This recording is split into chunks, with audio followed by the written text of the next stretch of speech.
Fine fine fine. ನಾನು ಲೋಕೇಶ್ವರ್ ಸರ್ನ ಕೇಳ್ತೀನಿ. ಲೋಕೇಶ್ವರ್ ಸರ್, ಹಲವಾರು ಕೇಸ್ ನೋಡಿರ್ತೀರಿ ಸರ್. ಒಂದು ಮರ್ಡರ್ ಕೇಸ್ ಅಂತ ಬಂದಾಗ ನಿಮ್ಮ ಕೆರಿಯರಲ್ಲಿ, ನಿಮ್ಮ ವೃತ್ತಿ ಜೀವನದಲ್ಲಿ ಬಹಳಷ್ಟು ಕೇಸ್ ನೋಡಿರ್ತೀರಿ, ಅದನ್ನು ಹ್ಯಾಂಡಲ್ ಮಾಡಿರ್ತೀರಿ, ಸಾಕ್ಷ್ಯಾಧಾರಗಳು ಕೋರ್ಟ್ ಮುಂದೆ ಪ್ರೊಡ್ಯೂಸ್ ಮಾಡಿರ್ತೀರಿ, ಕನ್ವಿಕ್ಷನ್ ತೊಗೊಂಡಿರ್ತೀರಿ. ಕೆಲವು ಕಡೆಯಲ್ಲಿ ಕನ್ವಿಕ್ಷನ್ ತೊಗೊಳಕ್ಕಾಗದೇ ಇರಬಹುದು. ಇದನ್ನು ಎಕ್ಸ್ಕ್ಲೂಸಿವ್ ಕೇಸ್ ಅಂತಾಗಲಿ, ಸ್ಪೆಷಲ್ ಕೇಸ್ ಅಂತಾಗಲಿ ನಾನು ಮಾತಾಡ್ತಾ ಇಲ್ಲ. ಒಂದು ಮರ್ಡರ್ ಕೇಸು ನಿಮ್ಮ ಅನುಭವದಲ್ಲಿ ಅದೊಂದು ಕನ್ಕ್ಲೂಷನ್ ಬರಲಿಕ್ಕೆ, ಕನ್ವಿಕ್ಷನ್ ಸ್ಟೇಜ್ಗೆ ಬರಲಿಕ್ಕೆ, ಅಥವಾ ಜಡ್ಜ್ಮೆಂಟ್ ಸ್ಟೇಜ್ಗೆ ಒಂದು ಕೋರ್ಟಲ್ಲಿ ಬರಲಿಕ್ಕೆ ಅಜಮಾಸು ಅಥವಾ ಅಂದಾಜು ಎಷ್ಟು ಸಮಯ ಬೇಕಾಗುತ್ತೆ ಸರ್? ರಮಾಕಾಂತ್, ಈಗ ನಿಮ್ಗೊಂದು ಉದಾಹರಣೆ ಕೊಡೋದಾದ್ರೆ, ಆತರ ಮೊನ್ನೆ ಫೆಬ್ರವರಿಗೆ ಅಷ್ಟೇ ಒಂದು ಎವಿಡೆನ್ಸ್ ಮುಗಿಸ್ದೆ ನಾನು ಮರ್ಡರ್ ಕೇಸ್. ಅದನ್ನ ನಾನು ಉಪ್ಪಾರಪೇಟೆ ಇನ್ಸ್ಪೆಕ್ಟರ್ ಇದ್ದಾಗ 2010 ರಿಜಿಸ್ಟರ್ ಮಾಡಿದ್ ನಾನು. ಇನ್ವೆಸ್ಟಿಗೇಷನ್ ಮಾಡಿ ಚಾರ್ಜ್ ಶೀಟ್ ಆಗಿದೆ. ಅಂದ್ರೆ 2010 ಮಾಡಿ 2011 ಜನವರಿಲಿ ಚಾರ್ಜ್ ಶೀಟ್ ಹಾಕಿದ್ ನಾನು. ಅದು ಎವಿಡೆನ್ಸ್ ಮುಗಿದು ಮೊನ್ನೆ ನಂದು ಕ್ರಾಸ್ ಎಕ್ಸಾಮ್ ಆಗಕ್ಕೆ 4 ವರ್ಷ ತಗೊಂಡಿದೆ. For your information. ಬೇಲ್ ಮೇಲೆ ಇದ್ರ ಅವರು ಆರೋಪಿಗಳು ಬೇಲ್ ಮೇಲೆ ಇದ್ರ ಸರ್ ಈ ಟೈಮಲ್ಲಿ? ನನ್ನ ಇನ್ಫಾರ್ಮೇಶನ್ ಬೇಲಲ್ಲಿದ್ರು. 3 ವರ್ಷ ಒಳಗಿದ್ರು, ಆಮೇಲೆ ಬೇಲಲ್ಲಿದ್ರು.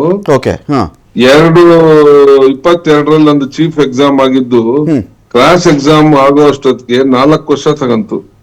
ಒಂದ್ ಸತಿ ಜಡ್ಜಸ್ ಪ್ರಮೋಷನ್ ಆಗಿ ಆಬ್ಸೆಂಟ್, ಅವ್ರ ಡೇಟ್ ಇಲ್ಲ.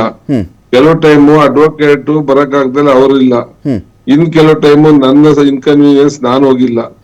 ಈ ತರ ಆಗಿ 4 ವರ್ಷ ತಗಂತು ಕ್ರಾಸ್ ಎಕ್ಸಾಮ್ ಆಗಕ್ಕೆ. ಅಂದ್ರೆ 2016 ಈಗ 26 ಫೆಬ್ರವರಿಗೆ ನಂದು ಕ್ರಾಸ್ ಎಕ್ಸಾಮ್ ಐತಿ. ಇನ್ನು ಅದು ಆರ್ಗ್ಯುಮೆಂಟ್ಸ್ ಮತ್ತೊಂದು ಇನ್ನೂ ಒಂದು 2 ತಿಂಗಳು ಎಳೆಯುತ್ತೆ ಅದು. ಅಂದ್ರೆ 16 ವರ್ಷ ನನ್ಗೆ ಗೊತ್ತಿರೋ ಕೇಸಲ್ಲೇ ಒಂದು ಈಗ ಆಗಿದ್ದಷ್ಟೇ. ಸೊ ಈಗ ಅವ್ರು ಹೇಳಿದ್ರು, ಅವರು ಮಿಸ್ಟರ್ ಸುಧನ್ಮಾ ಅವರು, ಅದರಲ್ಲಿ ಅವರು ವ್ಯವಸ್ಥೆನ ಸ್ವಲ್ಪ ಬಿಚ್ಚಿ ಹೇಳಿದ್ದಾರೆ. ಇವತ್ತಿನ ಪರಿಸ್ಥಿತಿ ನಮ್ ದೇಶದಲ್ಲಿ ಸುಮಾರು 4.25 ಕೋಟಿ ಕೇಸಸ್ ಪೆಂಡಿಂಗ್ ಇದೆ ಕೋರ್ಟ್ ಅಲ್ಲಿ. ಟೋಟಲ್ ಎಲ್ಲಾ ಕೋರ್ಟ್ ಅಲ್ಲೂ ಅಪ್ ಟು ಸುಪ್ರೀಂ ಕೋರ್ಟ್ 4.25 ಕೋಟಿ ಕೇಸಸ್ ಪೆಂಡಿಂಗ್ ಇದೆ. ಅದ್ರಲ್ಲೂ ಈಗ ಅವ್ರು ಹೇಳಿದ್ದು 50 ಜಡ್ಜಸ್ ಇರೋದ್ನ 22 ಜನ ಮಾಡ್ತಾ ಇದಾರೆ ಅಂತ. ಆ 22 ಜನದಲ್ಲಿ 1 ಕೋರ್ಟ್ ಕೆಲ್ಸನೇ ಡಬಲ್ ಇರುತ್ತೆ ಆಲ್ರೆಡಿ. ಈಗ ಇನ್ನೊಂದು ಕೋರ್ಟ್ ತಗೊಂಡ್ರೆ ಅಲ್ಲಿಗೆ 4 ಟೈಮ್ ಆಗುತ್ತೆ ಅವ್ರಿಗೆ, 4 ಟೈಮ್ ಆಗುತ್ತೆ. ಒಬ್ಬಂದು ಇಬ್ಬರದು ಒಬ್ಬರು ಮಾಡ್ತಿದ್ದಾರೆ. ಈಗ ಇನ್ನೊಂದು ಕೋರ್ಟ್ ಪೂರಾ 57 64 ತಗೊಂಡ್ರೆ 4 ಪಟ್ಟ ಆದಂಗ ಆಗ್ಬಿಡ್ತದು. ಸೊ ಹಾಗಾಗಿ ಅಲ್ಲಿ ಎಷ್ಟು ಮರ್ಡರ್ ಕೇಸ್ ಇದೆಯೋ, ಇಲ್ಲೆಷ್ಟು ಮರ್ಡರ್ ಕೇಸ್ ಇದೆಯೋ, ಮತ್ತೆ ಬೇರೆ ಅಪ್ ಟು 12:30 ಕೋರ್ಟ್ 11 ಗಂಟೆಗೆ ಸ್ಟಾರ್ಟ್ ಆದ್ರೆ 12:30 1 ಗಂಟೆವರೆಗೂ ಕಾಲಿಂಗ್ಸ್ ಇರುತ್ತೆ.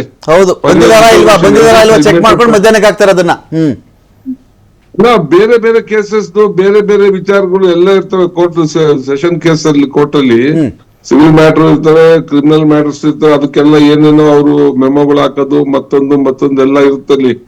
ಅದ್ ಮುಗಿಯೋದೇ 12:30 1 ಗಂಟೆ ಆಗ್ಬಿಡುತ್ತೆ ಎಷ್ಟೋ ಸತಿ. ಇನ್ನ ಎವಿಡೆನ್ಸ್ 1 ಗಂಟೆಗೆ ತಗೊಂಡ್ರು 2 ಗಂಟೆಗೆ ಒಂದು ಕಾಲ್ ಭಾಗ ಮಾಡಕ್ ಆಗೋದಿಲ್ಲ. ಮತ್ ಮಧ್ಯಾಹ್ನ ಹಾಕೊಳಕ್ಕೆ ಮಧ್ಯಾಹ್ನ ತಿರ್ಗಾ ಬೇರೆ ಇರ್ತವೆ, ಕೋರ್ಟ್ಗೆ ಬೇರೆ ವಿಚಾರಗಳು ಇರ್ತವೆ. ಅಷ್ಟು ಸುಲಭ ಅಲ್ಲ ಎವಿಡೆನ್ಸಸ್ ಇವತ್ತಿನ ಸ್ಥಿತಿಯಲ್ಲಿ ಮಾಡ್ಕೊಳೋದು. ಮತ್ ಅವತ್ತಾದ್ರೆ ನೆಕ್ಸ್ಟ್ ಡೇಟ್ ಕೊಡೋದೇ ಇನ್ನ 2 ತಿಂಗಳು 3 ತಿಂಗಳಿಗೆ ಕೊಡಕ್ಕಾಗೋದು. ಮಧ್ಯದಲ್ಲಿ ಕೊಡಕ್ಕೆ ಆಗೋದಿಲ್ಲ, ಯಾಕಂದ್ರೆ ಡೇಟ್ಸ್ ಇರೋದಿಲ್ಲ. ನಿಮ್ ಪ್ರೆಡಿಕ್ಷನ್ ಏನ್ ಸರ್? ದರ್ಶನ್ ಕೇಸಲ್ಲಿ ಈಗ ನಾನು ಈ ಡಿಬೇಟ್ ಅಲ್ಲಿ ಮಾಡ್ತಾ ಇದ್ದೀನಿ ಅಂತ ಹೇಳಿದ್ರೆ, ಇಮ್ಮಿಡಿಯೇಟ್ ಆಗಿ ದರ್ಶನ್ರನ್ನ ಆಚೆ ಕರೆಸ್ಬಿಡ್ಬೇಕು ಅಂತ ಆಗ್ಲಿ, ಅಥವಾ ಇಮ್ಮಿಡಿಯೇಟ್ ಆಗಿ ದರ್ಶನ್ನೇ ಏನೋ ಮಾಡಿಬಿಟ್ಟಿದ್ದಾರೆ ಅಂತ ಆಗ್ಲಿ ಯಾವ ಇಂಟೆನ್ಷನ್ಸ್ ಇಲ್ಲ. ಇನ್ ಜನರಲ್ ಒಂದು ಮರ್ಡರ್ ಕೇಸ್ಗೆ ತೆಗೆದುಕೊಳ್ಳುವಂತ ಸಮಯ, ಕಾರಣ ಈ ಕೇಸಲ್ಲಿ 231-232 ಸಾಕ್ಷಿಗಳಿವೆ. ಇವುಗಳ ವಿಚಾರಣೆ ಮುಗಿಯುವಷ್ಟೊತ್ತಿಗೆ, ಯಾಕೆಂದ್ರೆ ಈ ಕೇಸಲ್ಲಿ ಸ್ಪೆಷಲಿ ಇದರಲ್ಲಿ ಬೇಲ್ ಇಲ್ಲ ಇವರಿಗೆ. ಸುಪ್ರೀಂ ಕೋರ್ಟ್ ಪ್ರೈಮಾ ಫೇಸಿ ಬೇಲ್ ಇಲ್ಲ ಅಂತ. ರಮಾಕಾಂತ್ ಬ್ರೇಕ್ ಮಾಡ್ಕೊಳ್ಳಿ. ಈಗ ನೋಡಿ, ಇವತ್ತು ನಿನ್ನೆ 6ನೇ ತಾರೀಕು ಒಂದು ಜಡ್ಜ್ಮೆಂಟ್ ಆಯ್ತು ಕೊಪ್ಪಳದ್ದು. ಆ ಇಸ್ರೇಲ್ ಲೇಡಿಗೆ ರೇಪ್ ಆಗಿದ್ದು ಎಲ್ರಿಗೂ ಮರಣದಂಡನೆ. ಅದನ್ನೇ ಜಸ್ಟ್ 1 ಇಯರ್ ಒಳಗೆ ಮುಗಿಸಿದ್ದಾರೆ. 1 ಇಯರ್ ಒಳಗೆ ಮುಗಿಸಿದ್ದಾರೆ. ಅದೇ ಇವ್ರದ್ದು ಆಯ್ತು ಪ್ರಜ್ವಲ್ ರೇವಣ್ಣದು. ಅದು ಆ ಪರ್ಟಿಕ್ಯುಲರ್ ಕೇಸ್ ನ 1 ಇಯರ್ ಒಳಗೆ ಮುಗಿಸಿದ್ರು. ಅರ್ಥ ಆಯ್ತರ? ರೇಪ್ ಕೇಸ್ ಅದು ಈನಸ್ ಕೇಸೆ, ಅದನ್ನು 1 ವರ್ಷದೊಳಗೆ ಮುಗಿಸಿದ್ರು. ಈ ತರ ಅವಕಾಶಗಳು ಕೋರ್ಟ್ ಅಲ್ಲಿ ಇದ್ದಾಗ ಅವರು ಮಾಡ್ತಾರೆ. ಯಾವ ಜಡ್ಜಸ್ ಟೈಮ್ ವೇಸ್ಟ್ ಮಾಡೋದಕ್ಕೆ ಇಷ್ಟ ಪಡೋದಿಲ್ಲ. ಬಟ್ ಬೇರೆ ಬೇರೆ ಕಾರಣಗಳಿಂದ ಪೋಸ್ಟ್ ಪೋನ್ ನೋಡಿ. ಅವ್ರ ತಾಯಿದು ತಂದಿದ್ದು ಎವಿಡೆನ್ಸ್ ಚೀಫ್ ಆಗಕ್ಕೆ 2-3 ದಿವಸ ತಗಂತು. ಮತ್ತೆ ಕ್ರಾಸ್ ಎಕ್ಸಾಮ್ ಆಗಕ್ಕೆ ಇನ್ನೊಂದು 4-5 ದಿವಸ ತಗಂತು. ನ್ಯಾಚುರಲಿ ಏನು ಮಾಡಕ್ ಆಗೋದಿಲ್ಲ ಅದನ್ನ.